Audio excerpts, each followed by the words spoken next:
बिस्मिल्लाहिर्रहमानिर्रहीम।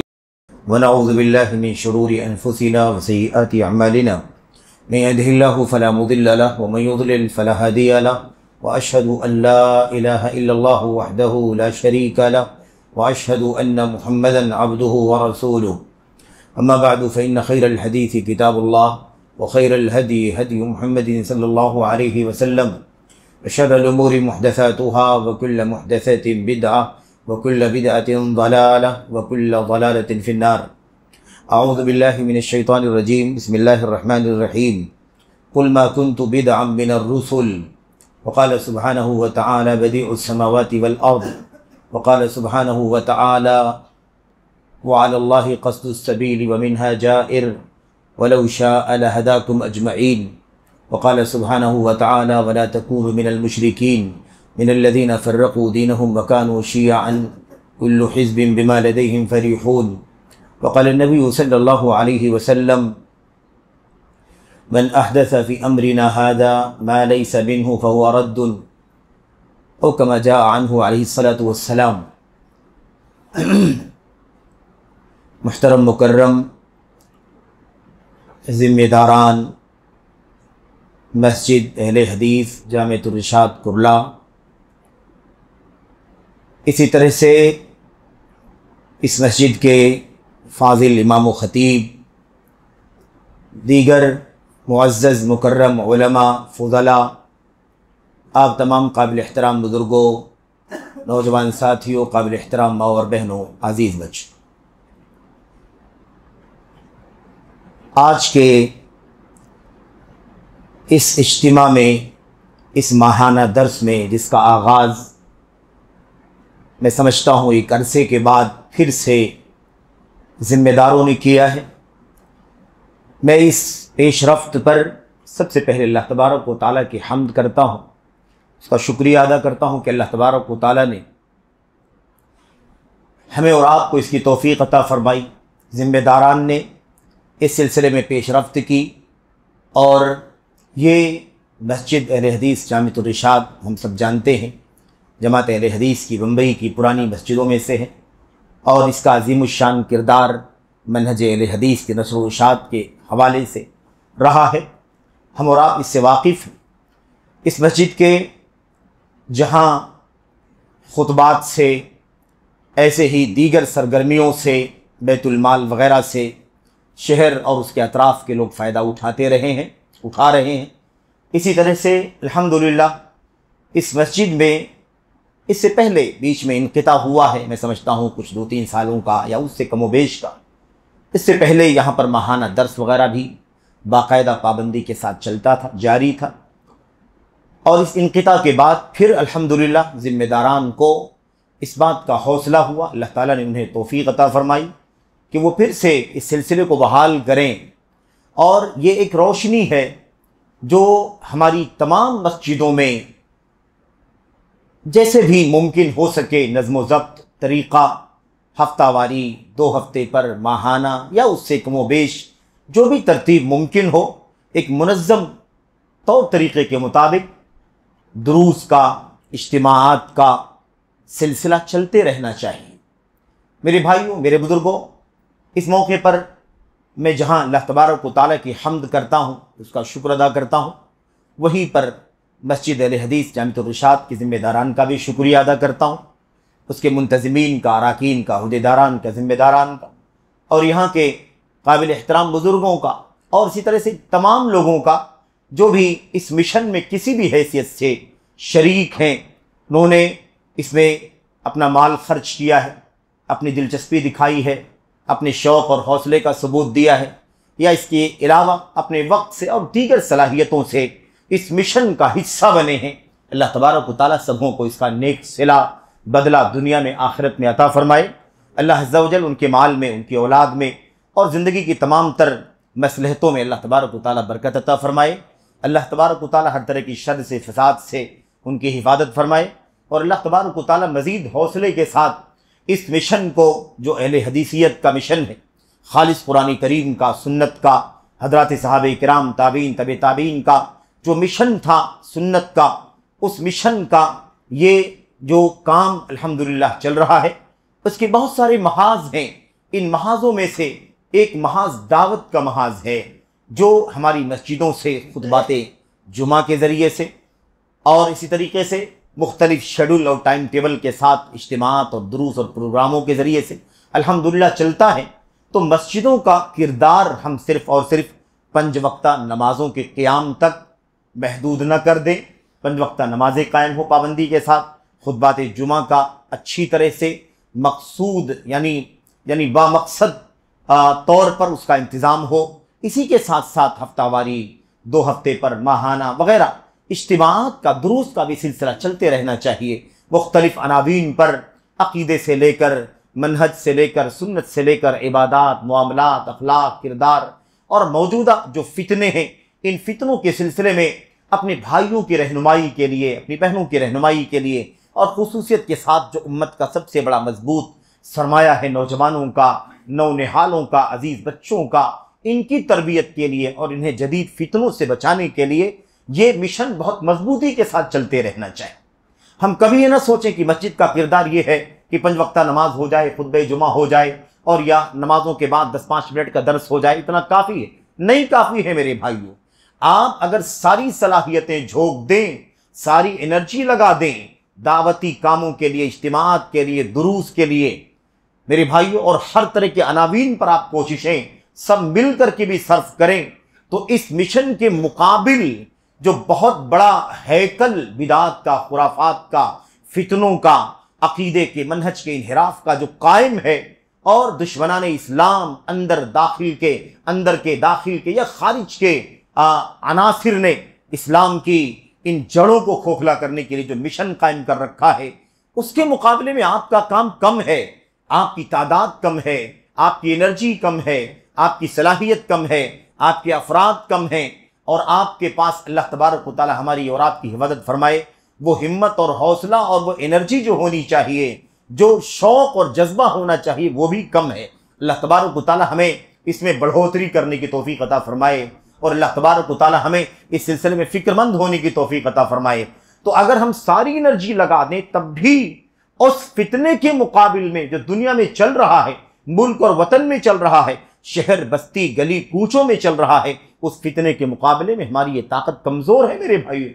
और अगर हमने महदूदियत कर ली और कह लिया कि जुमा काफ़ी है, या मिसाल के तौर पर 10-5 मिनट 15 मिनट के जो दर्स नमाजों के बाद होते हैं वो काफ़ी है, तो मैं समझता हूँ कि ये बहुत छोटे हौसले की बात होगी या नासमझी की बात होगी, या मैं समझता हूँ कि कहीं ना कहीं ये चीज़ हमारे लिए गैर मुनासिब होगी। हमें तो एक बहुत मकसद के साथ प्रोग्रामों का इनेकाद करने की ज़रूरत है, और इस मिशन को पूरे हौसले के साथ, पूरी मंसूबाबंदी के साथ, प्लान के साथ हमें इसे कायम रखने की और पूरे तौर पर मुकाबला करने की ज़रूरत है मेरे भाइयों। शिर्क है, कुफ्र है, इल्हाद है, जिंदीकियत है, सुन्नत के खिलाफ बिदात का एक बहुत बड़ा सिस्टम चल रहा है। उसमें अकीदे की बिदात हैं, ईमान की बिदात हैं, उसके अंदर इबादात की बिदात हैं, उसके अंदर आदात और मामलात की बिदात हैं, उसके अंदर रहन सहन की बिदात, हर तरह की बिदात का। और उसके अलावा मेरे भाइयों माल का फितना है, हवस का फितना है, ख्वाहिशात का फितना है, शख्सियत परस्ती का, बहुत सारे फितने हैं। इस तरह के हालात में हमें बहुत मुनज़्ज़म तौर पर इस काम को करने की ज़रूरत है। जमात की हर मस्जिद के अंदर अपनी अपनी सलाहियत और हैसियत के मुताबिक इस मिशन को कायम करना ज़रूरी है। ज़रूरी नहीं है कि जुमे के जो अवाम हो, जुमे के जो अफराद हों वो आपके दुरूस के अफराद हों। ज़रूरी नहीं है कि जो आपके दुरूस और इज्तिमात के अफराद हों वो आपके जुमे के खुतबात के अफराद हों। ऐसा कुछ भी ज़रूरी नहीं, बल्कि यही ज़रूरी है कि मुख्तलिफ हुआ करते हैं। इसलिए हमेशा, हर वक्त, हर तरह के हालात पर ये दावत का, इज्तिमात का, दुरूस का इनेकाद होते रहना चाहिए और हर तरह की रहनुमाई का सिलसिला चलते रहना चाहिए, ताकि हमेशा रहनुमाई होती रहे।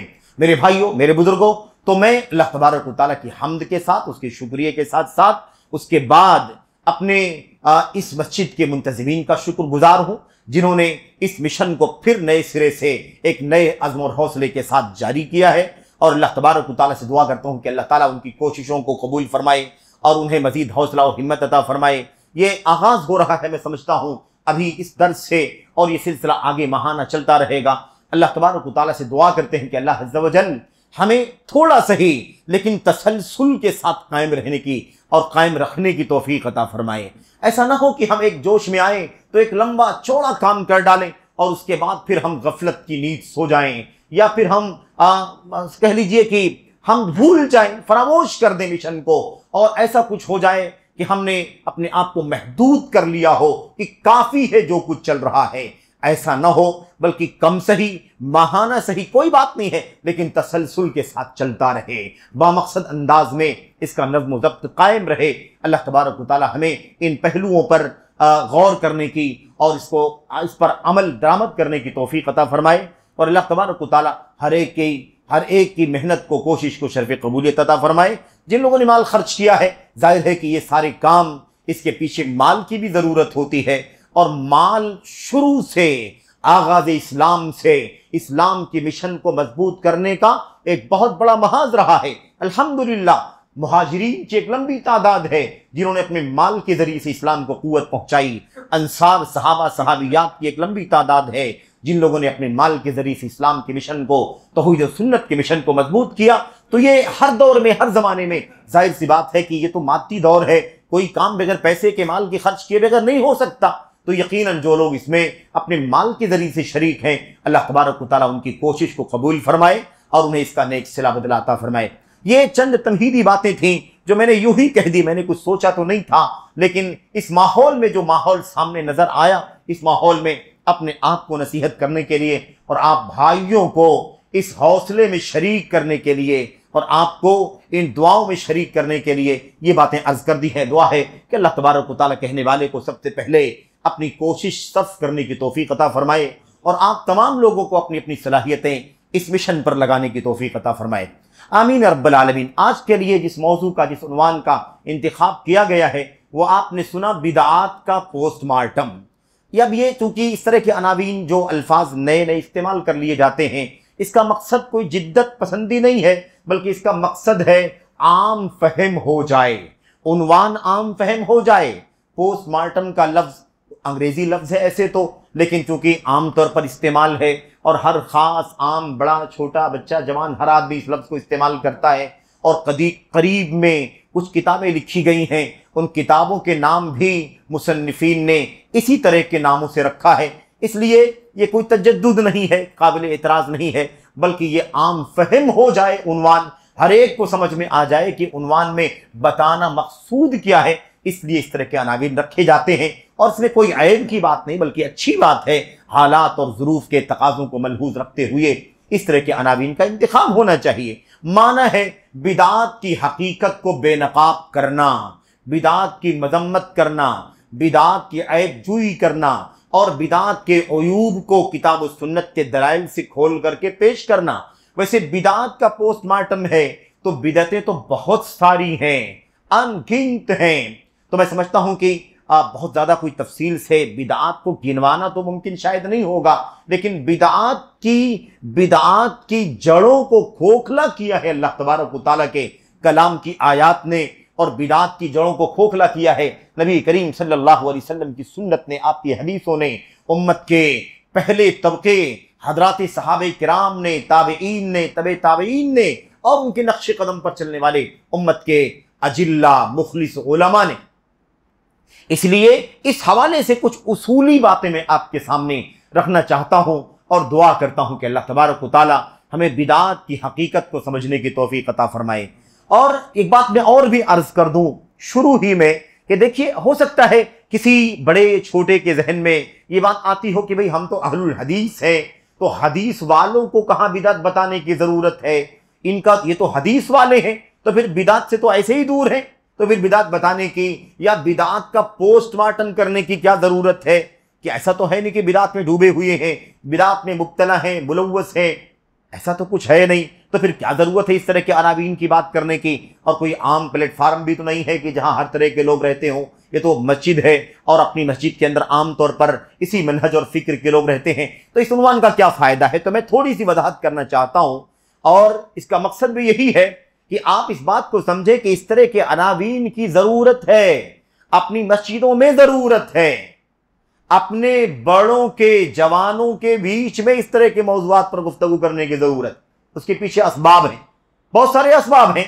एक सबब जो बहुत बुनियादी सबब है वो ये है मेरे भाइयों कि बिल्कुल सही बात है, अल्लाह तबारक व तआला का शुक्र अदा करें, उसकी हम्द करें कि अल्लाह तबारक व तआला ने इस्लाम से निस्बत रखने वाले गैर इस्लामी फिरकों से, गैर इस्लामी अदियान से, मज़ाहिब से तो बचाया ही। अल्लाह ने इस्लाम की तौफीक अता फरमाई, और इस्लाम से निस्बत रखने वाले बहुत सारे फिरके, बहुत सारी टोलियां, बहुत सारे अहज़ाब, बहुत सारे गिरोहों, पार्टियों, टोलियों, धड़ों और अहज़ाब से अल्लाह तबारक व तआला ने हम अहलुल हदीस को बचाया, और हमें और आपको अल्लाह तबारक व तआला ने उस राह पर चलने की तौफीक अता फरमाई जो राह कुरान करीम की राह है, सुन्नत की राह है, हज़रात सहाबे किराम का अमली उसवा जिस पर था और जिसे उन्होंने अगलों तक उम्मत के पहुंचाया, उस राह पर अल्लाह तबारक व तआला ने हमें कायम रखा है।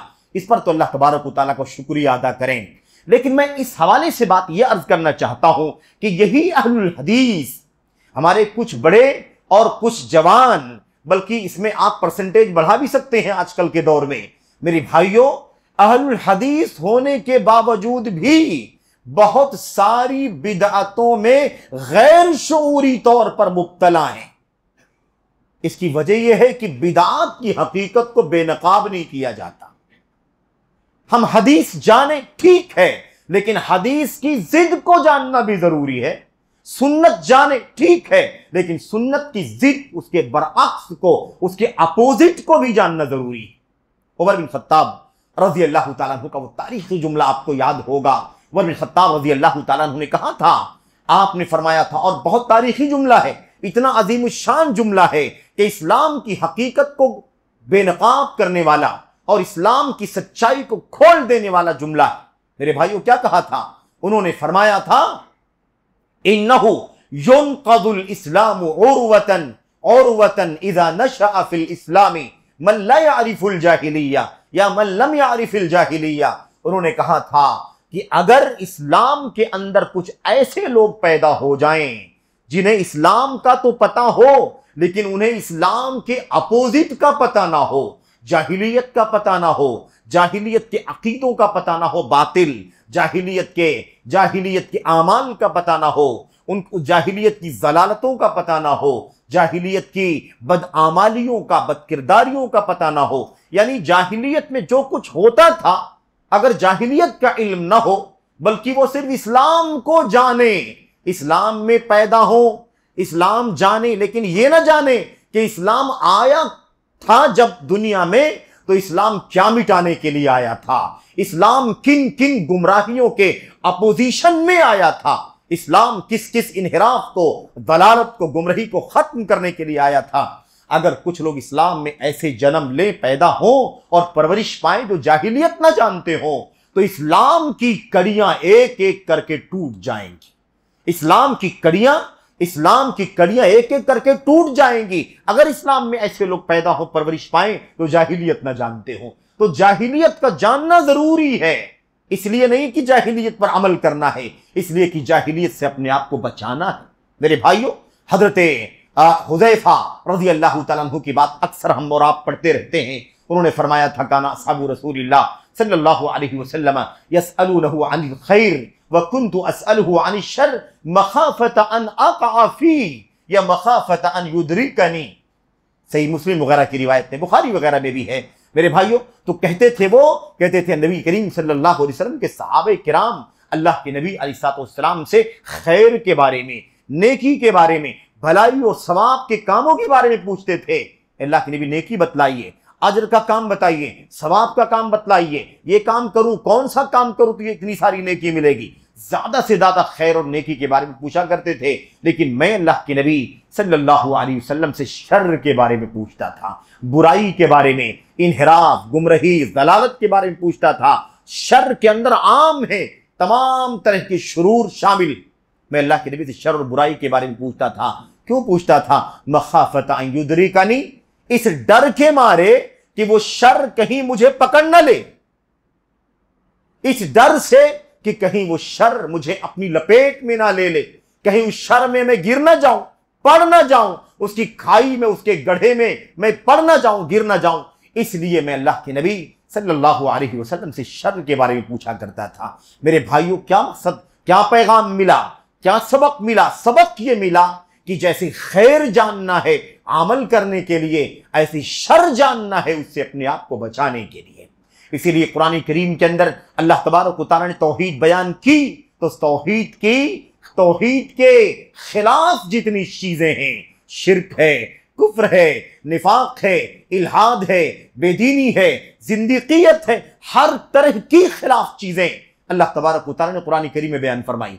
अल्लाह के नबी सल्लल्लाहु अलैहि वसल्लम ने सुन्नत बयान फरमाई, तो सुन्नत के मुकाबले में उसकी जो जिद है, बिदात है, हवाए नफ्स है, मनमानी ख्वाहिशात है, फिरकाबंदी है, हर आदमी की अपनी अकल परस्ती है वगैरह, इन तमाम चीजों को भी अल्लाह के नबी अलैहिस्सलातु वस्सलाम ने बेनकाब किया।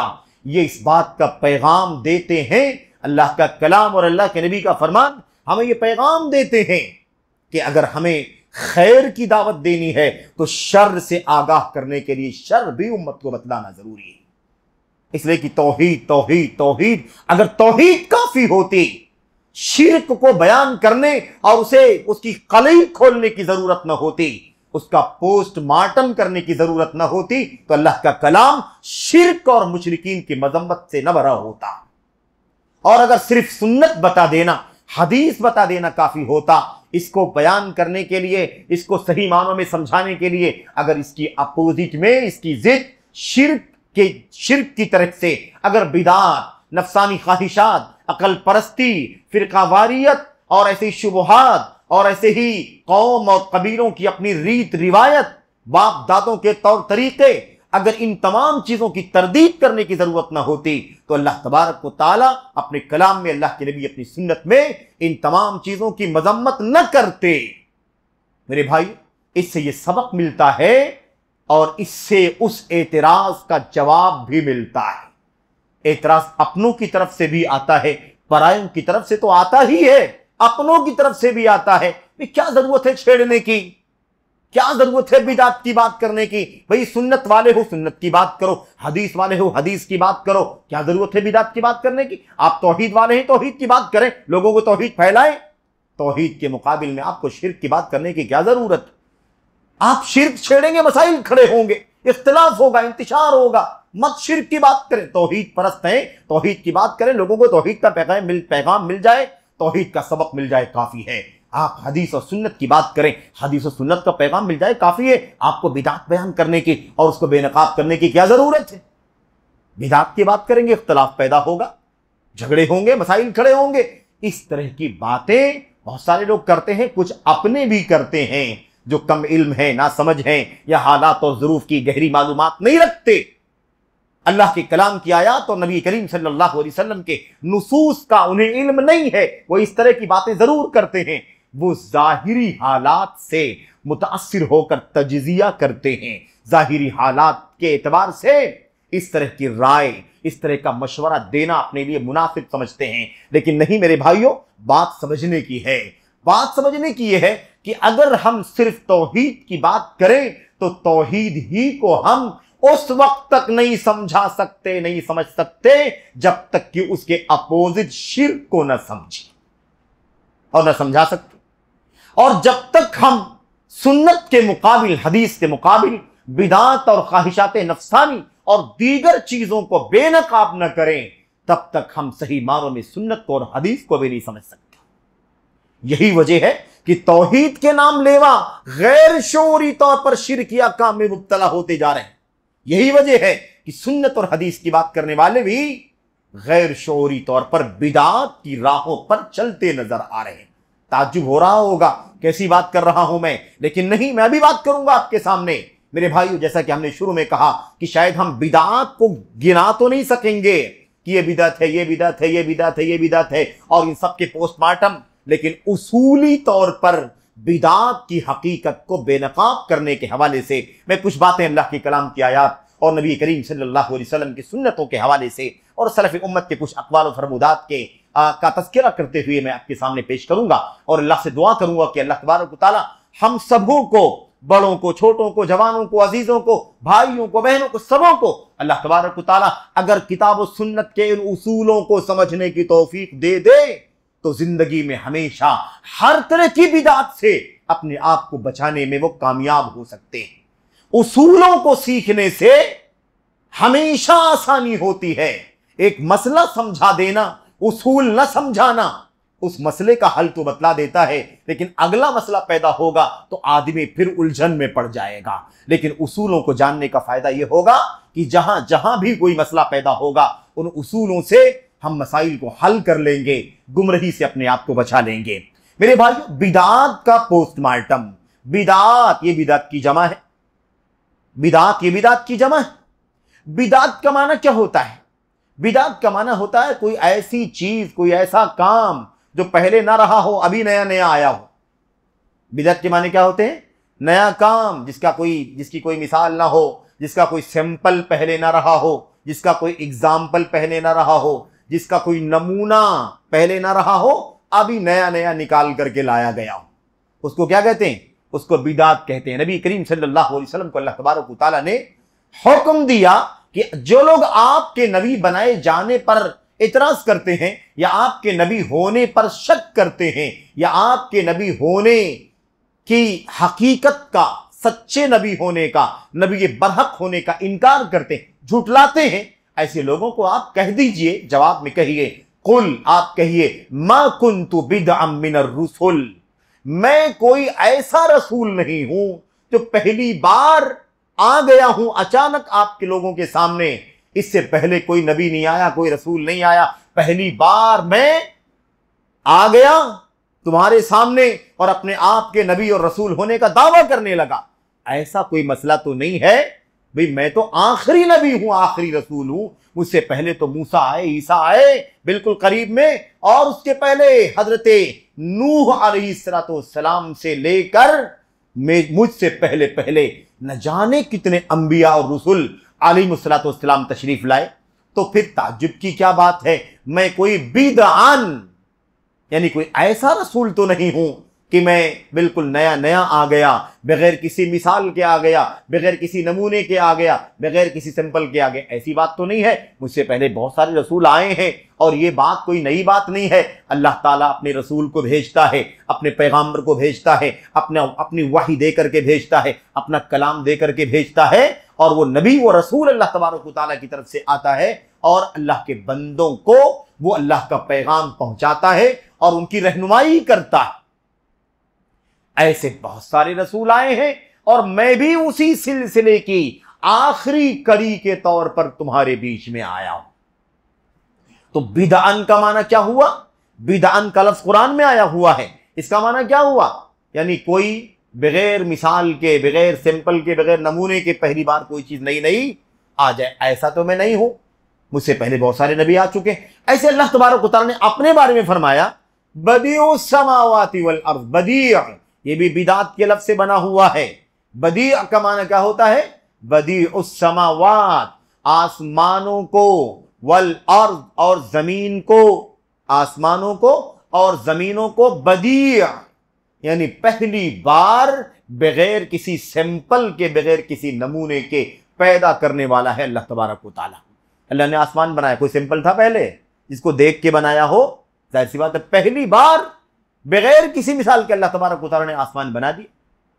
जमीन पहले नहीं थी, अल्लाह तबारक व तआला ने पैदा कर दिया। और हम और आप जानते हैं अल्लाह तबारक व तआला ने जमीन और आसमान की तख्लीक फरमाई है, और वो भी बिना किसी पिछले, बिना किसी साबिक मिसाल और नमूने के पैदा किया है।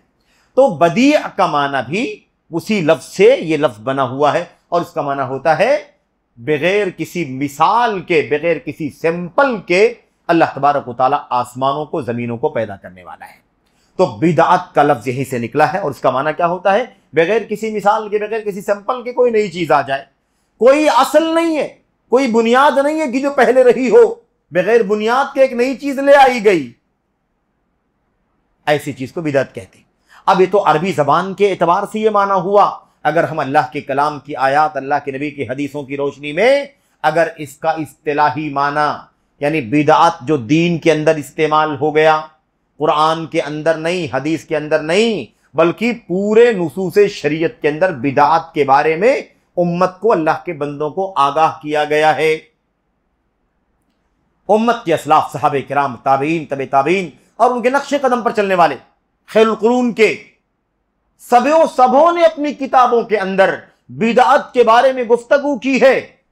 दुनिया की कोई ऐसी लाइब्रेरी नहीं होगी जो मरजई लाइब्रेरी हो, मुनज़्ज़म लाइब्रेरी हो, जिसके अंदर अकीदे के चैप्टर में, अकीदे के बाब में बिदात की तरदीद से मुताल्लिक 1, 2, 10, 20, 100 किताबें मौजूद ना हो। अकीदे के बाब में बिदात की तरदीद का मौजू शामिल है और बेशुमार किताबें इस सिलसिले में सलफ से लेकर के खलफ तक ने लिखी। अब बिदात इस्लाम के अंदर, दीन के अंदर बिदात किसे कहते हैं? ये तो लफ्जी माना हो गया कि जिसकी कोई मिसाल ना हो उसको बिदात कहते हैं, जो पहले से ना हो उसको बिदात कहते हैं, जिसका कोई नमूना ना हो उसको बिदात कहते हैं। इस्लाम में, कुरान में, सुन्नत में आखिर बिदात किसे कहते हैं? जिसका पोस्टमार्टम करना है। पोस्टमार्टम करने की नौबत क्यों आई? क्या चीज है ये?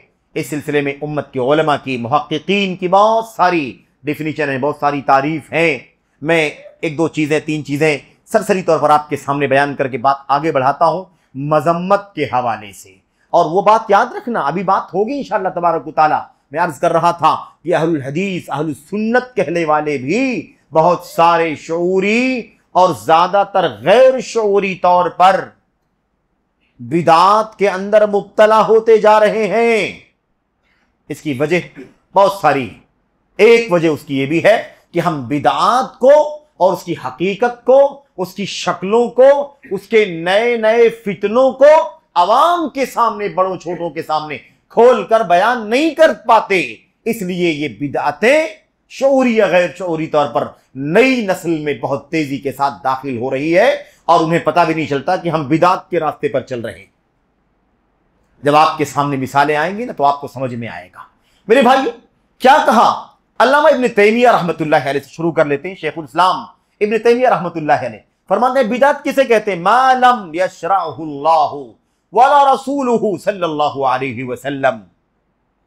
मा लम यशरहुल्लाह वला रसूलुहु सल्लल्लाहु अलैहि वसल्लम। बिदात हर उस चीज को कहते हैं जिसे ना अल्लाह ने मशरू किया हो ना उसके रसूल ने मशरू किया हो।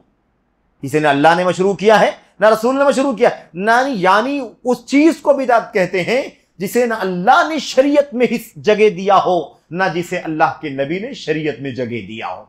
यानी शरीयत के अंदर उसका कोई अता पता ना हो, अल्लाह के नबी अलैहिस्सलाम की सुन्नत में भी कोई पता ना हो और खुद कुरान करीम के अंदर भी उसकी कोई बुनियाद मौजूद ना हो। ऐसी चीज को बिदात कहते हैं। ऐसी चीज को बिदात कहते हैं। कहते मा लम यामुर हुआ मा लम यामुर अम्र ईजाबिन वला अम्र इस्तिहबाब। हर उस चीज को बिदात कहते हैं जिसका शरीयत में ना कोई वाजिबी हुक्म दिया गया हो ना उसे मुस्तहब और अच्छा करार दिया गया हो। अल्लाह के दीन में ना उसका हुक्म दिया गया कि ये काम करना है और ना उसका हुक्म नहीं भी तो उसको अच्छा भी नहीं करार दिया गया कि अच्छा काम है, सवाब का काम है, नेकी का काम है। तो ऐसी चीज को बिदात कहते हैं। अब अगर किसी चीज का हुक्म दिया गया है तो बिदात नहीं है, वो तो दीन है। किसी चीज को मुस्तहब और अच्छा करार दिया गया है तो वो तो दीन का हिस्सा है, सुन्नत है। ये अल्लामा इब्न तैमिया रहमतुल्लाह अलैह फरमाते। इससे मालूम क्या पड़ा? जो अल्लाह के कलाम में, अल्लाह के नबी के फरमान में ना हो, ना उसका हुक्म हो, ना उसको अच्छा करार दिया गया हो, उसको बिदात कहा जाता है। अल्लामा इमाम शातिबी रहमतुल्लाह अलैह फरमाते हैं तरीक़तुन फिद्दीन मुख्तरअह युतदाही अश्शरइय्यह युक़सदु बिस्सुलूक अलैहा। फरमाते हैं युक़सदु बिस्सुलूक अलैहा अत्तअब्बुदु लिल्लाहि या अल-मुबालगतु फी अत्तअब्बुदि लिल्लाहि सुब्हानहु व तआला। हाफिज मेरे भाइयों, इमाम शातिबी रहमतुल्लाह अलैह बिदात का मतलब समझाते हैं।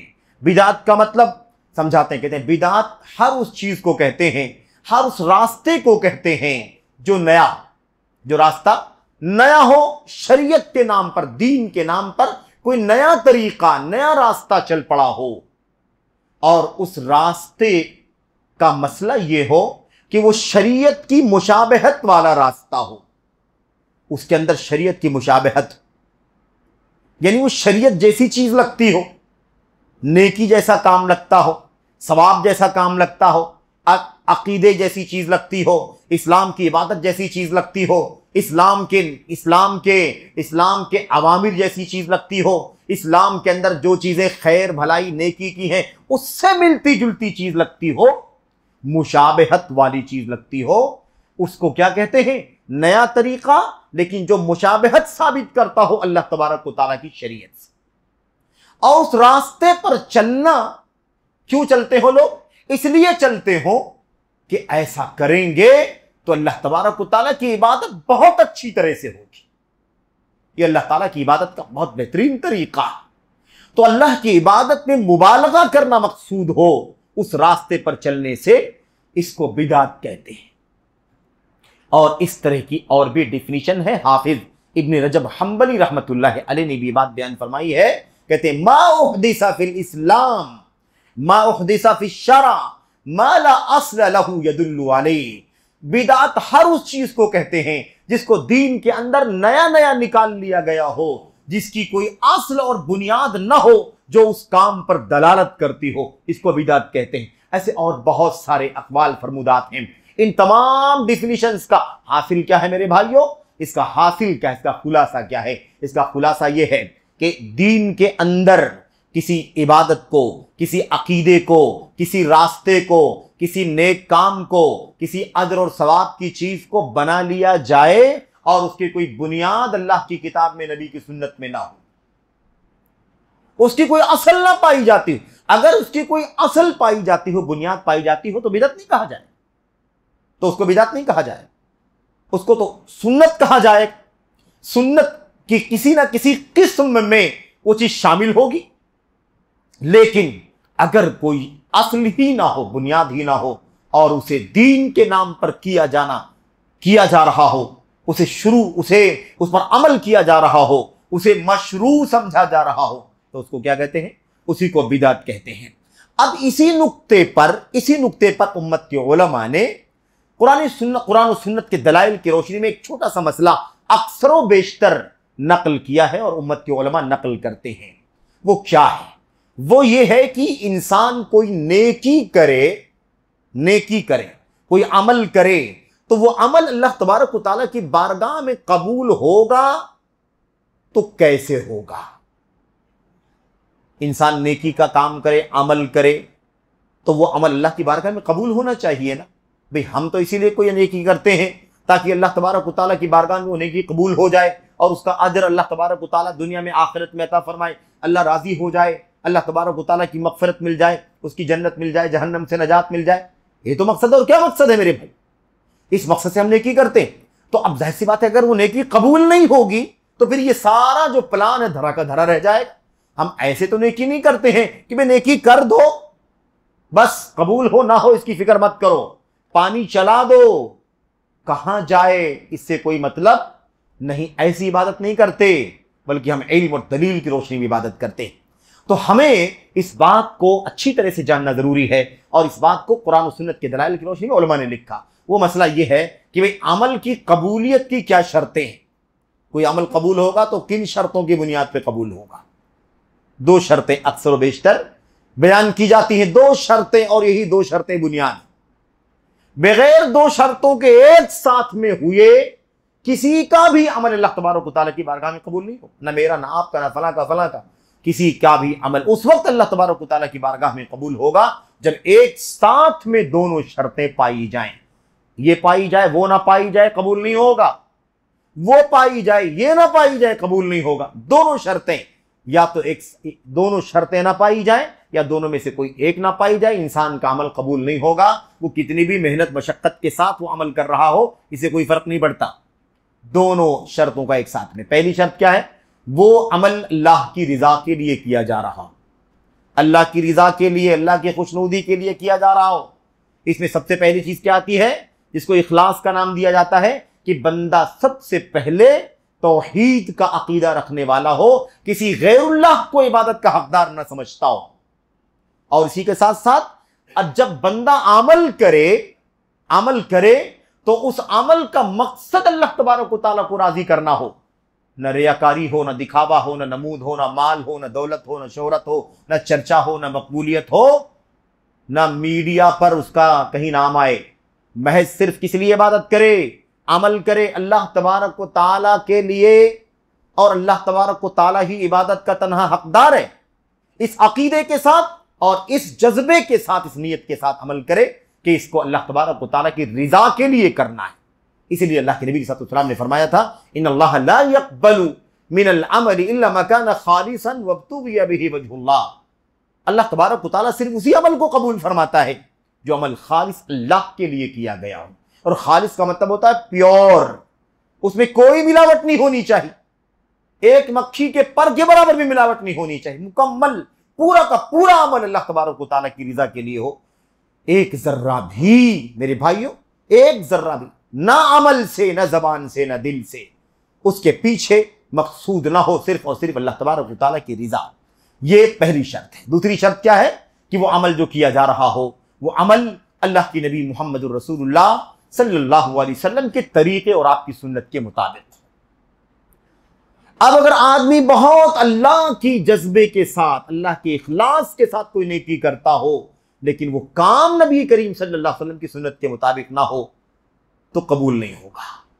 और एक आदमी एकदम सुन्नत का काम करता हो लेकिन उसकी नीयत के अंदर दिखावा है, रियाकारी है, तो फिर भी वो अमल अल्लाह ताला की बारगाह में कबूल नहीं होगा। इस बात को अच्छी तरह से जानना जरूरी है, अच्छी तरह से जानना जरूरी है। इसलिए ये दोनों शर्तें बार बार उम्मत के उलमा बयान करते हैं। कुरान करीम की वो आयत करीमा जिसमें सूरतुल कहफ की आयत करीमा, आखिरी आयत करीमा, उसमें अल्लाह तबारक व तआला क्या फरमाता है, फमन कान यरजू लिक़ा रब्बिही फलयअमल अमलन सालिहा वला युशरिक बिइबादति रब्बिही अहदा। इस आयत करीमा के इस टुकड़े में अल्लाह तबारक व तआला ने इन दोनों शर्तों को एक साथ में बयान फरमाया है। बहुत सारी दलीलों में एक शर्त को बयान किया गया, बहुत सारी दलीलों में दूसरी शर्त को बयान किया गया, लेकिन ये कुरान करीम की आयत करीमा है जिसमें अल्लाह तबारक व तआला ने, और भी आयतें हैं, दोनों शर्तों को बयान करने वाली भी एक से ज्यादा दलीलें हैं, लेकिन उनमें से एक मशहूर दलील क्या है, फमन कान यरजू लिक़ा रब्बिही फलयअमल अमलन सालिहा। जिसे अल्लाह तबारक व तआला से मुलाकात की उम्मीद हो, उसे चाहिए कि वो नेक अमल करे। वो कैसा अमल करे, फलयअमल अमलन सालिहा, वो नेक अमल करे। ये पहली शर्त है। एक शर्त हो गई, नेक अमल करे, यानी अमल कभी भी नेक कब होता है, जब वो अमल नबी करीम सल्लल्लाहु अलैहि वसल्लम की सुन्नत के मुताबिक होता है। जो अमल नबी ने नहीं किया, नहीं बतलाया, अल्लाह के नबी की सुन्नत और सीरत में उसकी असल बुनियाद मौजूद नहीं है, वो हम सब मिलकर के भी अगर करें और कहें कि ये काम नेकी का है, वो काम नेकी का नहीं हो सकता। कोई भी अमल नेक उस वक्त हो सकता है जब उस पर नबी करीम सल्लल्लाहु अलैहि वसल्लम की सुन्नत की मोहर लगी हुई हो। दूसरी शर्त क्या है, वला युशरिक बिइबादति रब्बिही अहदा। दूसरी शर्त यह है कि और वो अमल करने वाला आदमी अपने रब की इबादत में किसी को भी शरीक न ठहराए, किसी को भी शरीक न ठहराए। किसी को भी शरीक ठहराने का मतलब क्या है, रियाकारी ना हो, दिखावा ना हो, नाम ना हो, शोहरत ना हो, चर्चा ना हो, या इसके अलावा कोई दुनिया मकसूद ना हो, दौलत मकसूद ना हो।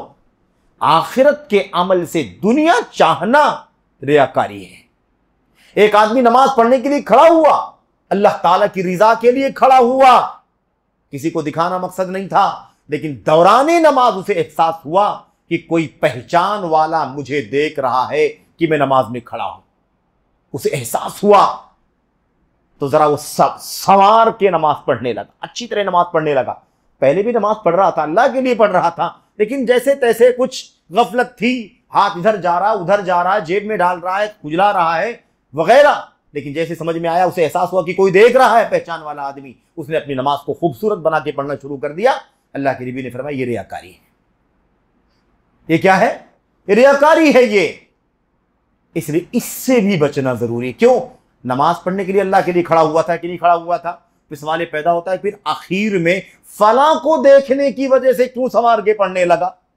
पहले से संवार के पढ़ना चाहिए था, अल्लाह के लिए पढ़ना। तो अल्लाह के लिए जब पढ़ रहा था तो जैसे तैसे पढ़ रहा था, फला को देखा तो संवार के पढ़ने लगा।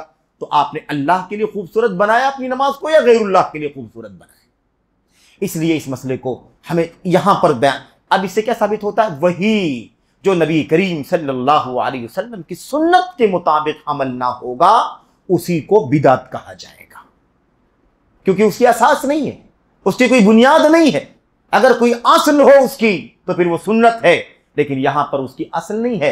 लोग जहां जहां जिस काम को भी नेकी का काम, आमले सालेह समझते हो, लेकिन अल्लाह के नबी अलैहिस्सलाम की सुन्नत की मोहर न लगी हो, उस अमल को कितना भी अच्छे जज्बे के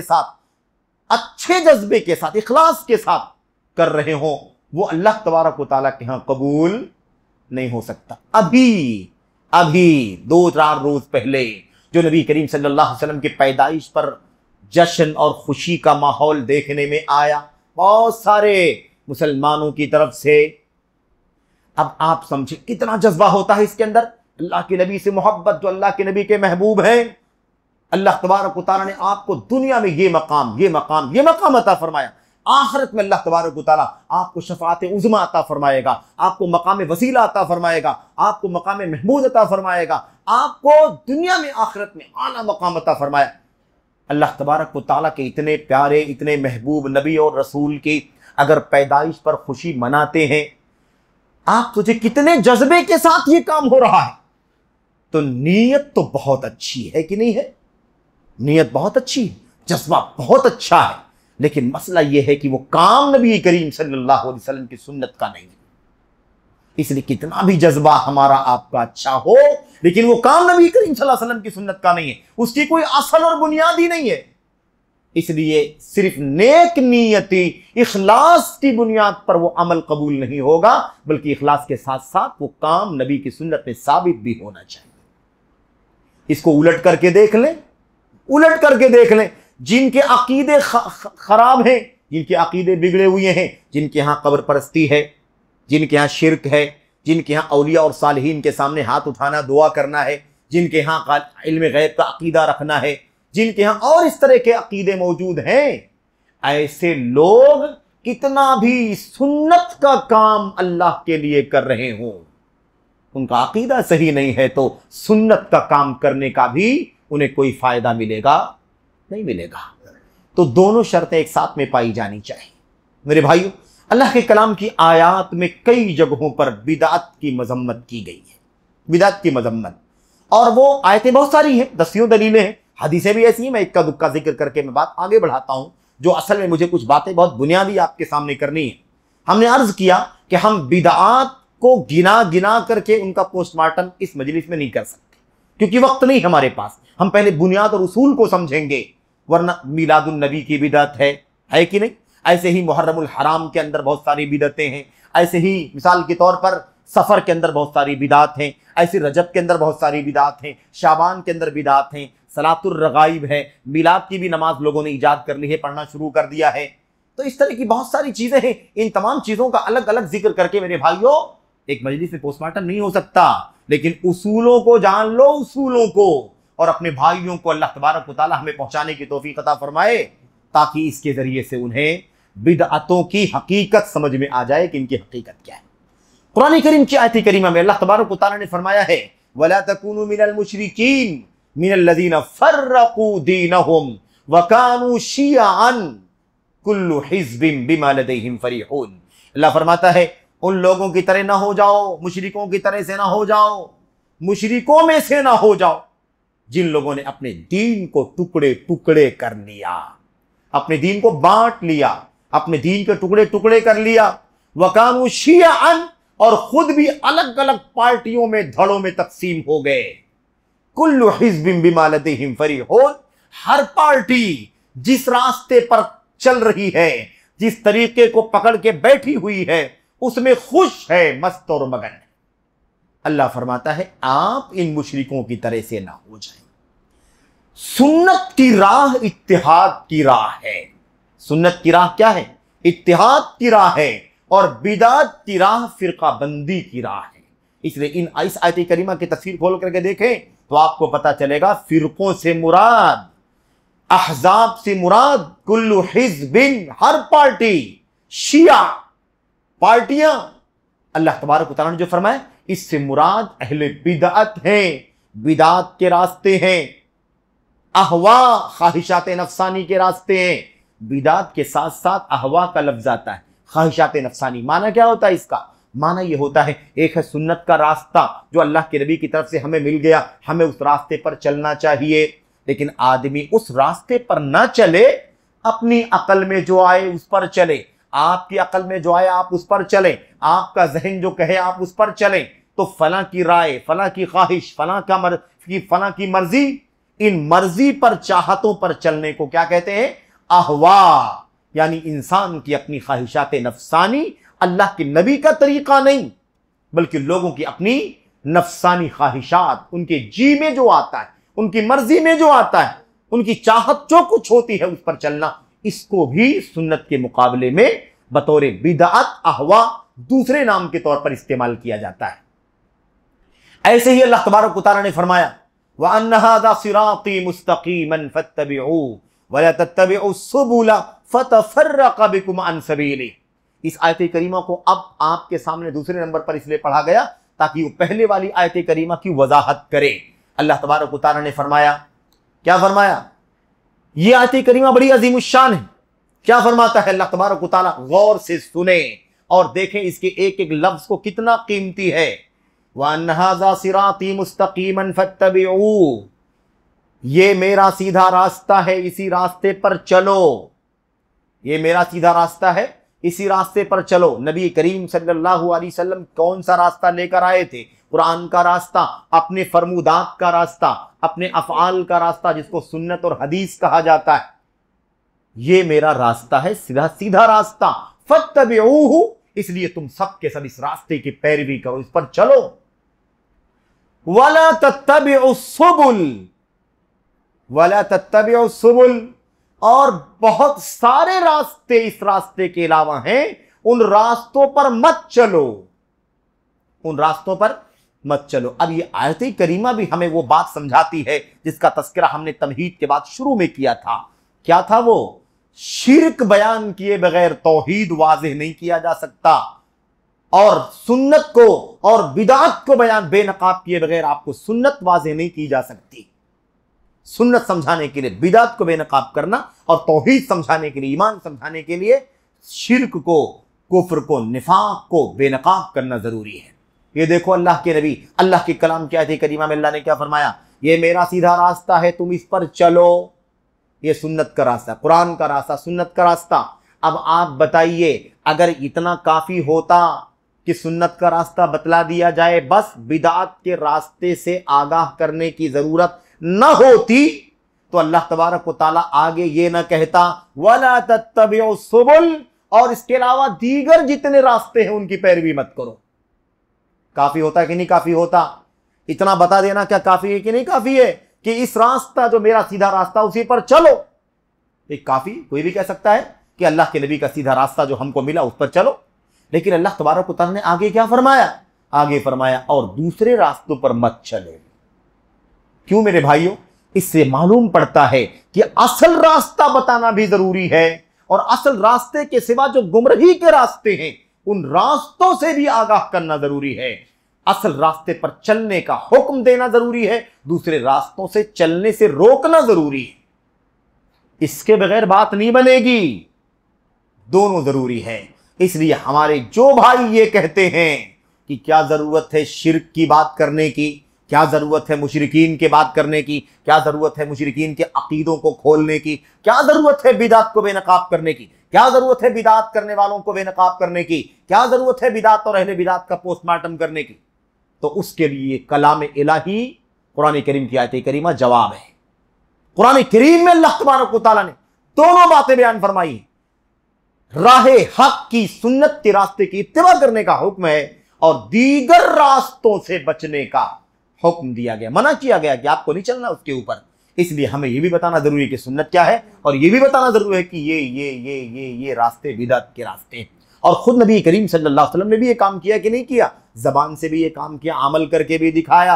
अल्लाह के नबी ने फरमाया मेरी सुन्नत को लाजिम पकड़ो और बिदअत से अपने आप को खबरदार बचाओ। और अल्लाह के नबी ने जब इस आयत करीमा की तफसीर करना शुरू किया तो आपने डायग्राम बनाया, आपने डायग्राम बनाया, एक लकीर खींची, खत्तन मुस्तकीमन, सीधा एक सीधी लकीर खींची, और वह खत्त खुतूतन अन यमीनिही व अन शिमालिही, और कुछ लाइनें, कुछ लकीरें उस सीधी लकीर के दाएं तरफ टेढ़ी और बाएं तरफ से टेढ़ी लकीरें खींची और उसके बाद अपनी उंगली बीच वाली लकीर पर रखा और आपने फरमाया हाजा सबीलुल्लाह, ये अल्लाह का रास्ता है, इसी रास्ते पर चलो, इसी की पैरवी करो। और आपने दाएं बाएं वाले रास्ते बनाए भी, लकीरें खींची भी और जबान से बतलाया भी इन लकीरों पर नहीं चलना। मालूम पड़ा कि सिर्फ सीधा रास्ता बताना काफी नहीं है, सीधा रास्ता क्लियर करने के लिए टेढ़े रास्ते से आगाह करना भी जरूरी है। आप भी रास्ता बताते हैं तो ऐसे ही बताते हैं कि नहीं बताते हैं भाई? कोई आपसे पूछे फला जगह जाना तो आप कहते हैं ना ऐसे रास्ता सीधा जाता है, उसी पर चलना, दाएं बाएं नहीं जाना। अगर आप ये ना बोले तो उसके जहन में शुबा रहेगा कि नहीं, पता नहीं वहां पहुंचेगा तो शुबे में पड़ जाएगा, पता नहीं अब दाएं मुड़ना चाहिए कि नहीं मुड़ना चाहिए, बाएं तरफ जाना। तो शुबे से बचाने के लिए सीधी लकीर भी बताओ और टेढ़े रास्तों से भी आगाह करो कि ये काम नहीं करना। इसलिए जरूरी है मेरे भाइयों, ये बहुत बुनियादी मसला है और इसको जब तक हम खोल करके नहीं बयान करेंगे मसले वाज़े नहीं होंगे। अल्लाह के कलाम की आयत करीमा में बात समझा दी गई, वला तत्तबिउ सुबुल, दीगर रास्तों की पैरवी मत करो। अल्लाह के नबी अलैहिस्सलाम की हदीसें भी बहुत सारी हैं, बहुत सारी हदीसें हैं। मैं उन तफसीलात में जाए बगैर मैं आपके सामने एक दो हदीसें मजम्मत वाली पेश कर देता हूं। आप जानते हैं कोई खुतबा नबी करीम सल्लल्लाहु अलैहि वसल्लम का, और जब खुतबा कहा जाए तो इसका मतलब ये ना समझें कि अल्लाह के नबी जो मिंबर पर खुतबे जुमा फरमाते थे या ईदैन का खुतबा फरमाते थे उससे मुराद सिर्फ वही खुतबा है, नहीं। जब जब नबी करीम सल्लल्लाहु अलैहि वसल्लम अपनी उम्मत को किसी भी छोटे बड़े मौके पर मुखातब करने के लिए खड़े होते थे, जब भी कोई जरूरत पड़ गई और अल्लाह के नबी ने कहा कि चलो समझाता हूं, अपने सहाबा को समझा दूं, बता दूं, नसीहत कर दूं, जब भी आपने सहाबा को मुखातब किया आपने एक बात पाबंदी के साथ कही। एक बात पाबंदी के साथ क्या? आपने फरमाया फ़इन्न खैरल हदीस किताबुल्लाह व खैरल हुदा या खैरल हदी हदी मुहम्मदिन सल्लल्लाहु अलैहि वसल्लम। सबसे बेहतरीन किताब, सबसे अच्छा कलाम अल्लाह तबारक व तआला का कलाम कुरान करीम है, और सबसे बेहतरीन रास्ता खैरल हादी या हुदा, सबसे बेहतरीन रास्ता मुहम्मदुर रसूलुल्लाह सल्लल्लाहु अलैहि वसल्लम का रास्ता है, हदी मुहम्मदिन सल्लल्लाहु अलैहि वसल्लम। और उसी के बाद आगे क्या फरमाया? अब यहां भी हदीस में भी देख लो, हदीस में यहां अल्लाह के नबी ने फरमा दिया ये रास्ता सुन्नत का रास्ता है, जो मेरा रास्ता है, मोहम्मद का रास्ता सबसे अच्छा रास्ता है। और उसके बाद आगे अल्लाह के नबी ने फरमाया, इस पर आप चुप नहीं हो गए कि अपना रास्ता बता दें और चुप हो जाएं। आपने आगे क्या फरमाया? वह शर्रल उमूरी मुहदसातुहा, और बदतरीन रास्ते वो रास्ते हैं जो इस रास्ते से अलग थलग नए रास्ते निकाल लिए जाए। नबी ने भी वही काम किया, और ये काम आपने, ये बात आपने कभी एक बार दो बार नहीं, कोई मौका ऐसा नहीं है जब आपने उम्मत को मुखातब किया हो और ये बात ना समझाई हो। क्यों हर बार बार क्यों बोलते थे? अब आज भी वही मसला है, हम सुन्नत वालों हदीस वालों के बीच में ये बात क्यों बयान करते हैं? ये बातें अल्लाह के नबी अपने सहाबा के बीच में करते थे कि नहीं करते थे? हरदम करते थे, ताकि बार बार ये जहन में ताज़ा हो जाए। खबरदार, सुन्नत के रास्ते पर कायम रहना है, बिदअत के रास्ते से अपने आप को बचाना है। ये बात बार बार दोहराया जाना जरूरी है, बार बार रिपीट करना जरूरी है, ताकि बिदअत का हमला कभी उम्मत पर ना हो जाए। इसलिए दोहराया जरूरी है। नबी करीम सल्लल्लाहु अलैहि वसल्लम ने इसीलिए भी फरमाया था ना, मेरी सुन्नत को मजबूती से पकड़ लो, लाजिम पकड़ लो, मजबूती से उसे पकड़ लो, दांतों से, यहां दाढ़ के दांतों के बीच में जकड़ लो। इतनी ताकीद करने की क्या जरूरत थी? जरूरत यह थी कि बिदात का बड़ा खतरनाक हमला उम्मत के ऊपर होगा। इतना खतरनाक हमला होगा कि उम्मत अपने आप को सुन्नत पर कायम नहीं रख पाएगी। इसलिए मजबूती से सुन्नत पर कायम रहना जरूरी है और बिदात से अपने आप को बचाना जरूरी है। मेरे भाइयों, मेरे बुजुर्गों, बिदात की बात चल रही, ये बिदात के बारे में वो हदीसें जो सही मुस्लिम की हैं, दोनों हदीसें, मन अहदसा फी अमरिना हाज़ा मा लैसा मिन्हु फहुव रद्द, जिसने हमारे दीन में कोई नई चीज ईजाद की, नया काम निकाला, नया अमल निकाला, नया तरीका निकाला, मा लैसा मिन्हु, और बुखारी की रिवायत में मा लैसा फीही, जो उसमें नहीं है, जो उसमें से नहीं है, समझ रहे? और जो उसमें नहीं है उसके अलावा कोई नई चीज निकाले फहुवा रद्दुन, वो मरदूद है। मरदूद उर्दू में बोलते हैं तो गाली समझी जाती है। मरदूद का माना ऐसे नहीं होता जैसे लोग समझते हैं। मरदूद का माना, रद्द का माना मरदूद है, यानी लौटा दी जाएगी, मुंह पर मार दी जाएगी, कबूल नहीं की जाएगी। मकबूल कहें और उसके अपोजिट में मरदूद कहें। मकबूल मतलब कबूल कर लिया गया और मरदूद का मतलब कबूल नहीं किया गया, लौटा दिया गया, ये माना होता है उसका। तो फहुवा रद्दुन, अल्लाह तबारक व तआला कि यहां वो मरदूद है, यानी ना काबिल कबूल है। और मन आमिला अमलन लैसा अलैहि अमरुना, जिसने कोई ऐसा अमल किया जो हमारे दीन के अंदर नहीं है, जिस पर हमारी सुन्नत नहीं है, जो हमारा तरीका नहीं है, फहुवा रद्दुन, तो वो मरदूद है, ना काबिल कबूल है। यहां इमाम नववी रहमतुल्लाह अलैह ने सही मुस्लिम के, दोनों रिवायतें सही मुस्लिम की हैं, उम्मुल मोमिनीन आयशा सिद्दीक़ा रज़ियल्लाहु तआला अन्हा से मरवी है गालिबन। इमाम नववी इस हदीस, इन दोनों हदीसों की शरह में कहते हैं कि पहले वाली जो हदीस है ना, पहले वाली हदीस, उसमें कहा गया जिसने कोई नया तरीका ईजाद किया वो मरदूद है, नाकाबिल कबूल है। तो कोई आदमी कह सकता था ना, कोई बिदात पर अमल कर रहा हो, बिदात कर रहा हो, बिदात पर चल रहा हो, उसके सामने ये हदीस पेश की जाए जिसने कोई बिदात ईजाद की, तो वो कह सकता है कि भाई मैंने ईजाद नहीं किया है, ईजाद तो किसी और ने किया होगा, पता नहीं किसने ईजाद किया है, मैं तो अमल कर रहा हूं, मैं ईजाद करने वाला गुनहगार नहीं हूं, बस मैं अमल कर रहा हूं। तो उसका जवाब देते हुए अल्लाह के नबी सल्लल्लाहु अलैहि वसल्लम ने यह हदीस भी इरशाद फरमा दी कि जिसने कोई ऐसा अमल किया जो दीन के अंदर नहीं है तो वो भी क्या है, मरदूद है। तो बिदात ईजाद करने वाला भी मुजरिम, और बिदात किसी और ने ईजाद किया हो, चाहे वो उबैदियों ने, फातिमियों ने, आलवियों ने ईजाद किया हो, 361-62 हिजरी में ईजाद किया हो, अल्लाह के नबी अलैहिस्सलातु वस्सलाम की वफात के 350 साल के बाद ईजाद किया हो, ईजाद किसी ने भी किया हो, मिस्र में ईजाद हुई हो, और आज 350 साल नहीं बल्कि उसके बाद आज तकरीबन 1200 साल गुजर चुके, 1100 साल गुजर चुके, आज भी उस बिदअत पर अमल हो रहा है। लोग मिलाद नबी का जश्न मना रहे हैं। हर सूरत में मेरे भाइयों, हमने ईजाद नहीं किया, ईजाद आलवियों फातिमियों ने किया, उन मजूसियों ने किया, उन जिंदीकों ने किया। लेकिन आज हम अमल कर रहे हैं तो हम ये नहीं कह करके निकल सकते कि बिदअत ईजाद करने वाले मुजरिम हैं, हम तो नेकी समझ करके कर रहे हैं, हमारा क्या कसूर है। हम भी मुजरिम हैं और हमें कोई एक जर्रा सवाब नहीं मिलेगा बल्कि मुंह पर मार दिया जाएगा, मकबूल नहीं होगा बल्कि मरदूद होगा। तो इमाम नववी कहते हैं दोनों हदीसों को इकट्ठा करो, बिदअत ईजाद करने वाले भी और बिदअत ईजाद न करने वाले बल्कि अमल करने वाले भी, दो के दोनों मुजरिम है, दो के दोनों का अमल मरदूद है। मेरे भाइयों, मेरे बुजुर्गों, अब आइए जरा मैं आगे बात, अब इन हदीसों से पता चलता है ना, इन आयतों से, हदीसों से, कि बिदअत अल्लाह के दीन में कितनी मज़मूम चीज है। क्या फरमाया था, वशर्रल उमूर, सबसे बदतरीन चीजें कौन सी हैं, वो चीजें हैं जिन्हें दीन इस्लाम के अंदर नया नया निकाल लिया गया है। और उसी की मजम्मत करते हुए अल्लाह के नबी ने आगे बयान फरमाया, शर्रुल उमूरी मुहदसातुहा, सबसे बदतरीन चीजें हैं, बुरी चीजें हैं, व कुल्लु मुहदसतिन बिदअ, और दीन के अंदर जो चीज नहीं निकाली जाए उसी को बिदअत कहते हैं। वो कुल्लु बिदअतिन ज़लाला, और बिदअत जो दीन के अंदर नहीं है, उसके नया निकाला गया है, वो कभी अच्छी नहीं हो सकती बल्कि वो गुमराही है। इसलिए बिदअत को कोई अच्छा कहने के लिए खड़ा हो जाए तो आप इस बात को जान लें कि वो अल्लाह के नबी सल्लल्लाहु अलैहि वसल्लम की हदीस के सरासर खिलाफ है। अगर वो हदीस के अंदर, अगर वो सुन्नत, अगर वो बिदअत कहता है और अच्छी बिदअत कहता है और शरीयत के एतबार से बिदअत कहता है, तो ऐसी सूरत में वो सुन्नत रसूल के सरासर खिलाफ है। क्योंकि अल्लाह के नबी ने साफ फरमाया कि हर बिदअत गुमराही है, तो बिदअत अच्छी कैसे हो सकती है।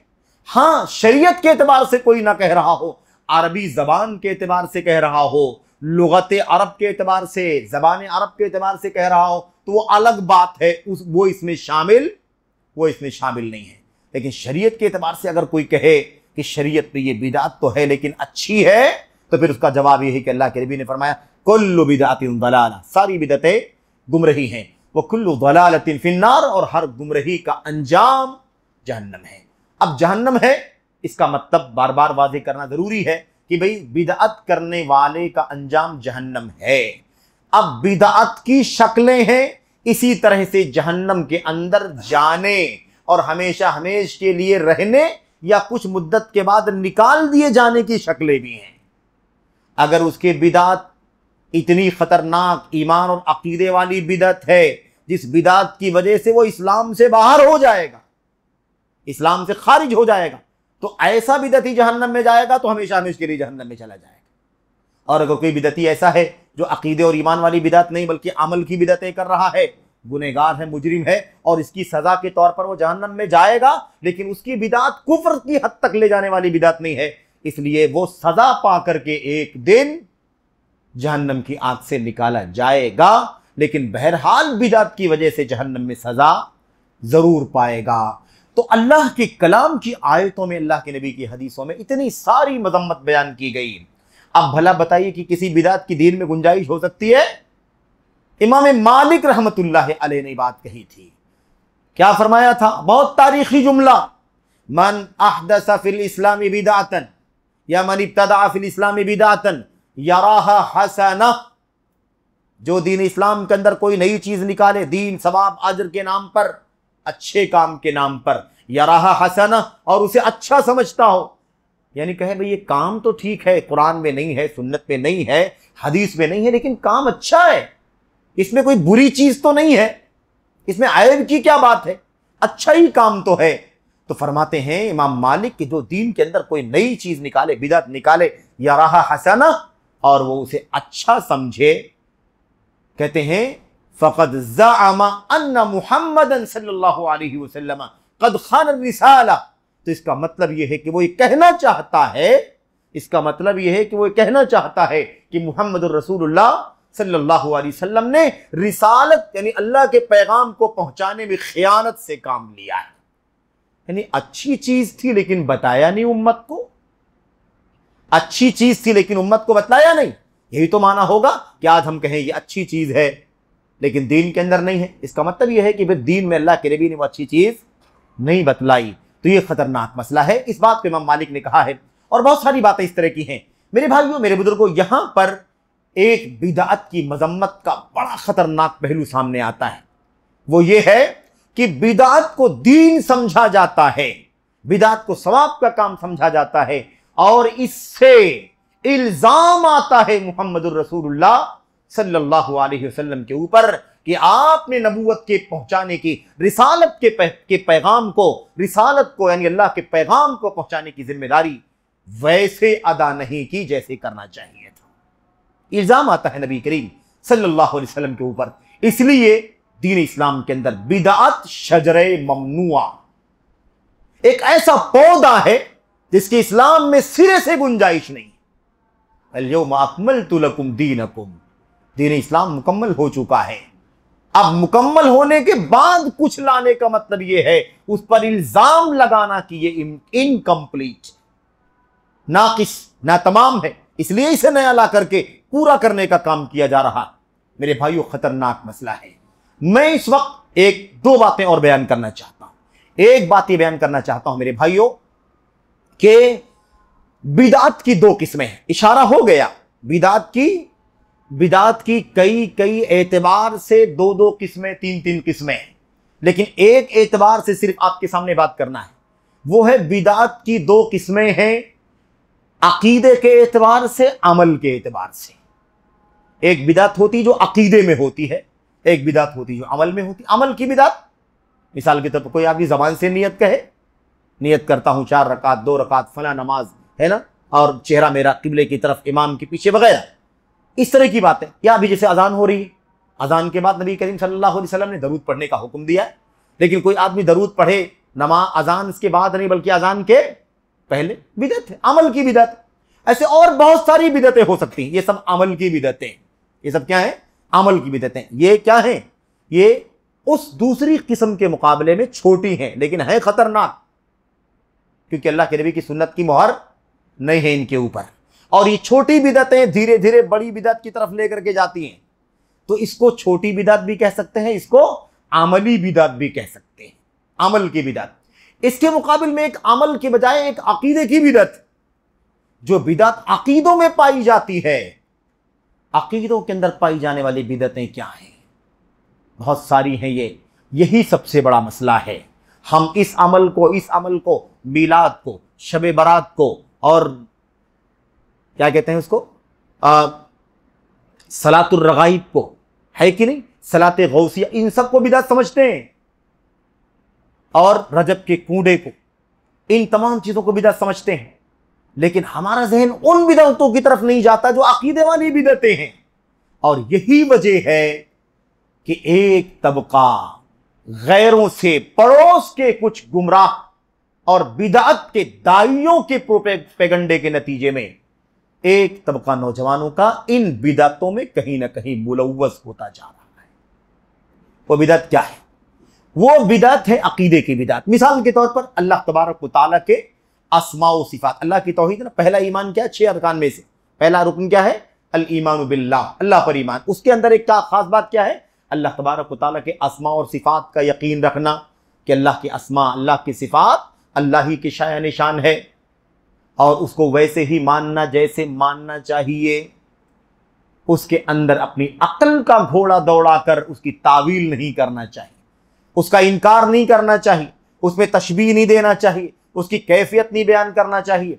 कोई भी, अब अगर कोई खड़ा हो जाए अल्लाह तबारक व तआला के अस्मा और सिफात का इनकार करने वाला और कहे भाई कैसे मान ले कि अल्लाह तबारक व तआला ऐसा करता है, अल्लाह की सिफत, अल्लाह का नाम ये कैसे हो सकता है, अल्लाह की सिफत कैसे हो सकती है? ये तो हम बंदों की तरह से है। अगर हम ये सिफत मान लेंगे अल्लाह की तो बंदों की तरह हो। हम सुनते हैं, कैसे मान ले? अल्लाह तबारक व तआला भी सुनता है, समझ रहे हैं? अल्लाह तबारक व तआला मोहब्बत करता है, कैसे मान ले अल्लाह मोहब्बत करता है? मोहब्बत हम भी करते हैं, बंदा भी मोहब्बत करता है। हमारे अल्लाह तबारक व तआला के हाथ हैं, कैसे मान ले? हमारे हाथ हैं। अल्लाह ताला का चेहरा, कैसे मान ले अल्लाह का चेहरा? हमारे भी चेहरे। अगर हम मान लेंगे हाथ, चेहरा, सुनना, बोलना, तो फिर ये तो बंदों की तरह से हो जाएगा। इसलिए हम नहीं मानते। कुछ और माना होगा हाथ का, कुछ और माना होगा चेहरे का, कुछ और माना होगा सुनने का, कुछ और माना होगा वगैरह वगैरह। इसको क्या कहते हैं? इसको कहते हैं अकीदे की बिदअत। इसको क्या कहते हैं? अकीदे की बिदअत। आप सोचते होंगे ये कहां है? हमारे बीच में है, हमारी लाइब्रेरियों में रखी हुई किताबों में लिखा हुआ है। प्रोपेगेंडा किया जाता है, उसे पढ़ने वाले पढ़ते हैं, रिकमेंड करते हैं। मेरे भाइयों, और माफ करना, मेरी मजबूरी है कि मैं नाम भी लेता हूं ताकि सब रोशनी में आ जाएं। तफहीमुल कुरान के अंदर अल्लाह के अस्मा व सिफात का इनकार किया गया है, तावील की गई है। अल्लाह के अर्श की तावील, अल्लाह के चेहरे की तावील, अल्लाह के हाथ की तावील, अल्लाह की पिंडली की तावील, और न जाने जितनी सिफात की तावील की गई। ये अकीदे की बिदअत है। समझ गए कि नहीं समझ गए? ये मिसाल है, सिर्फ एक और मिसाल पेश करता हूं। इस वक्त के इस दौर में, और बिदअत का पोस्टमार्टम है तो सिर्फ अमली बिदअत की तरफ इशारा हो गया, और ये अकीदे की बिदअत की तरफ इशारा। मेरे भाइयों, मेरे बुजुर्गों, अकीदे की बिदअत में एक खतरनाक बिदअत, इस वक्त दुनिया की सबसे बड़ी अकीदे की बिदअत, वो है खारजियत की बिदअत। कौन सी बिदअत? खारजियत की बिदअत। यानी आपसे, आप मुसलमान हैं, मोमिन है, मुसलमान है, आपसे अगर गुनाह कबीरा हो गया तो आपके बारे में यह अकीदा रखना कि आप काफिर हो गए। आपने गीबत कर दी, काफिर। आपने झूठ बोल दिया, काफिर। आपने शराब पी ली, काफिर। आपने बदकारी कर ली, काफिर। इस तरह से जितने गुनाह कबीरा, कोई भी गुनाह कबीरा, आपने चुगली कर ली किसी की तो काफिर। इस तरह से गुनाह कबीरा किसी से हुआ तो उसको दायरे इस्लाम से बाहर करने की बिदअत। अब ये अकीदे की बिदअत, हम नहीं समझते कि ये बिदअत, लेकिन ये बिदअत इतनी खतरनाक है आज के दौर में कि इसके नतीजे में पूरी दुनिया में दंगा और फसाद है। ये खवारिज, ये रवाफिज कौन हैं? ये इसी अकीदे की बिदअत पर चलने वाले अकीदे के बिदअती हैं। जिन लोगों ने उस्मान गनी को कत्ल किया, इसी अकीदे के बिदअती थे। उस्मान, हजरत अली बिन अबी तालिब के खिलाफ बगावत किया और उनको भी कत्ल किया, वो इसी अकीदे के बिदअती थे। और जिन लोगों ने अभी माजी करीब तक ममलकत सऊदी अरब के अंदर दंगे और फसाद मचाए, वो सब इसी अकीदे की बिदअत के हामिल थे। अल इख्वान अल मुस्लिमून का फिरका इसी अकीदे का बिदअती है। और आज नौजवानों का एक बहुत बड़ा तबका, माफ कीजिएगा, मैं यही कह रहा था, अहले हदीस, हमारे अजीज नौजवानों का एक अच्छा खासा तबका है जो गैर शऊरी तौर पर, मैं नहीं कहता कि शऊरी तौर पर उन्हें इल्म हो जाए तो रोशनी मिल जाए तो वो वापस आ जाएंगे, लेकिन गैर शऊरी तौर पर नहीं एहसास, इधर उधर के फितने फैलाए जाते हैं और उसके नतीजे में वो इस बिदअत के अंदर डूबे हुए हैं। सऊदी हुकूमत के खिलाफ हमेशा आवाजें उठाना, वहां के बादशाहों के खिलाफ आवाजें उठाना, ममलकत सऊदी अरब के चोटी के उलमा के खिलाफ आवाजें उठाना, आइम्मे हरमैन के बारे में जबान चलाना, ये पूरे तौर पर खारजियत की एक मिसाल है। ऐसी बहुत सारी बिदअतें, सूफियत की बिदअत, अकीदे की बिदअत। सूफियत की बिदअत अल्लाह की तरफ से इल्हाम, कुरान में नहीं, सुन्नत में नहीं, जो कुरान और सुन्नत में वो हम नहीं मानते। हमारे ऊपर, हमारे दिल पर डायरेक्ट अल्लाह तबारक व तआला का कलाम आता है और पर्दे मेरे और अल्लाह के बीच में खुल जाते हैं और हमें दिखाई देता है अल्लाह को क्या मंजूर है। ये अकीदे की बिदअत है और ये अकीदे की बिदअतें इंसान के ईमान और अकीदे को अकारत कर देती हैं, इसलिए बहुत खतरनाक मसला है। तो खारजियत की बिदअत, राफिजियत की बिदअत, ऐसे अल्लाह ताला के अस्मा और सिफात की तावील करने की बिदअत। अब इसमें कितने फिरके, मुअत्तिला, जहमिया, अशायरा, मातुरिदिया और उसके अलावा मेरे भाइयों वो सारे फिरके, मुशब्बिहा, मुमस्सिला, मुफव्विदा, जितने सारे फिरके, ये सब के सब क्या हैं? सब के सब अल्लाह के अस्मा और सिफात के बाब में अकीदे के बिदअती हैं और ये जरासीम हमारे बीच में घूमते हैं। कितने सारे ऐसे नौजवान हैं जो इस तरह की बातें लाला करके पेश करते हैं।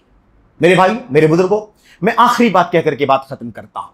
वो बात यह है कि अकीदे की बिदअतें बेइंतहा खतरनाक है, लेकिन जो अमल की बिदअतें हैं उसको भी हल्के में न लिया जाए। क्यों? इसलिए कि अल बिदअतु तजुर्रु इलल बिदअ, अल बिदअतु बरीदुल कुफ्र। हमारे असलाफ कहा करते थे कि बिदअतें कुफ्र की डाक है। डाक जानते? पोस्टमैन जो काम करता है, तो बिदअतें क्या है? ये कुफ्र का डाक, यानी बिदअतें इंसान को कुफ्र तक लेकर के जाती हैं और शैतान इंसान को काफिर और मुशरिक बनाना चाहता है। जब उसमें कामयाब नहीं होता है तो फिर बिदअत से ये मिशन शुरू करता है और फिर कुफ्र और शिर्क की तरफ लेकर के चला जाता है। इसलिए इससे बहुत ज्यादा आगाह और चौकन्ना रहने की जरूरत है। मेरे भाइयों, मेरे बुजुर्गों, वक्त ज्यादा हो रहा है और चूंकि हमें वक्त पर ही बात खत्म करनी है और जो भी बातें हैं मुख्तसर ये तमहीद आप समझें बिदअत से मुताल्लिक और उमूमी वो पोस्टमार्टम बिदअत की हकीकत को मेरे भाइयों आपके सामने पेश किया गया, कोशिश की गई कि उस पर गुफ्तगू की जाए। बकिया बिदअत की जो अलग अलग शक्लें हैं, अलग अलग नाम से बिदअतें चलती हैं समाज में, सोसाइटी में, मुआशरे में, और हर महीने के अंदर कई कई बिदअतें हैं। इन बिदअतों पर अलग अलग गुफ्तगू करने के लिए अलग अलग मजलिस की जरूरत है। अल्लाह से दुआ करें कि अल्लाह तबारक व तआला हमें बिदअत के शजरे ममनुआ से बचने की तौफीक अता फरमाए, शऊरी तौर पर और फितनों में मुब्तला होकर गैर शऊरी तौर पर बिदअत से बचने की तौफीक अता फरमाए। ये खारजियत का रास्ता, ये इख्वानियत का रास्ता बहुत खतरनाक है मेरे भाइयों। उलमा से बेजारी इसी खारजियत की देन, इल्म की मजलिसों से बेगानगी इसी खारजियत की देन है और इसके पीछे लंबी गुफ्तगू है जिसका ये मौका नहीं है। बस मैं ये कहना चाहता हूं कि देखें, बिदअती जो होता है ना, बिदअती, वो कभी तौबा करने को नहीं सोचता। क्यों? इसलिए कि वो इस नीयत के साथ वो काम करता है कि ये तो अजर का काम है, सवाब का काम है, नेकी का काम है। तो जब आदमी नेक काम कर रहा हो तो फिर क्यों तौबा करेगा नेक काम से? वो तो और ज्यादा जज्बे के साथ काम करेगा। लेकिन गुनाह का काम जब इंसान करता है, एक आदमी सूद का लेन देन करता है, एक आदमी चोरी का माल लेता है, एक आदमी 2 नंबर का जो वगैरह वगैरह जो गुनाहों के काम होते हैं, उस आदमी को कभी एहसास होता है, उसको कभी कभी एहसास होता है कि यार मैं गुनाह का काम कर रहा हूं, ये तो हराम है, सूद खाना, रिश्वत का लेन देन। इसलिए वो क्या करता है, अल्लाह ताला उसको तौफीक देता, तौबा कर लेता है कि सोचता है कि गलत काम कर रहा हूं।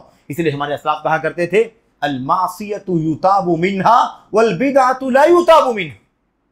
गुनाह से तो तौबा कर ली जाती है लेकिन बिदअत से तौबा आमतौर पर नहीं की जाती है। बहुत खतरनाक, इतना खतरनाक है बिदअत का मसला। बिदअती के लिए आखिरी बात कह रहा हूं, बिदअत के बारे में, बिदअती के बारे में अल्लाह के नबी सल्लल्लाहु की अपनी हदीस भी और दीगर आसार के अंदर भी बात मौजूद है। इन्नल्लाह क़द इह्तजबा और इह्तजज़ा अत-तौबत अन साहिबि कुल्ल बिदअह। अल्लाह तबारक व तआला ने हर बिदअती से तौबे का रास्ता बंद कर दिया है। अल्लाह तबारक व तआला मुझको आपको सुन्नत की राह तलाश करने की तौफीक अता फरमाए, सुन्नतों की जुस्तजू, और अल्लाह तबारक व तआला बिदअत से बचने की तौफीक अता फरमाए। छोटी बड़ी बिदअत, अमली और अक़दी बिदातें, ईमान और अक़ीदे की बिदतें हों या अमल की बिदतें हों, अल्लाह तबारक व तआला हमें हर तरह की बिदात से बचने की तौफ़ीक़ अता फ़रमाए। अल्लाह ताला हमें सुन्नतों की जुस्तजू, उसकी तलाश, उसे पढ़ने सीखने और उसी का खूगर, उसी का मुतलाशी, उसी का शैदाई बनने की तौफ़ीक़ अता फ़रमाए। आमीन या रब्बल आलमीन। व सल्लल्लाहु वसल्लम व बारक अला नबीना मुहम्मद व अला आलिहि व सहबिहि अजमईन। अस्सलामु अलैकुम व रहमतुल्लाहि व बरकातुहू।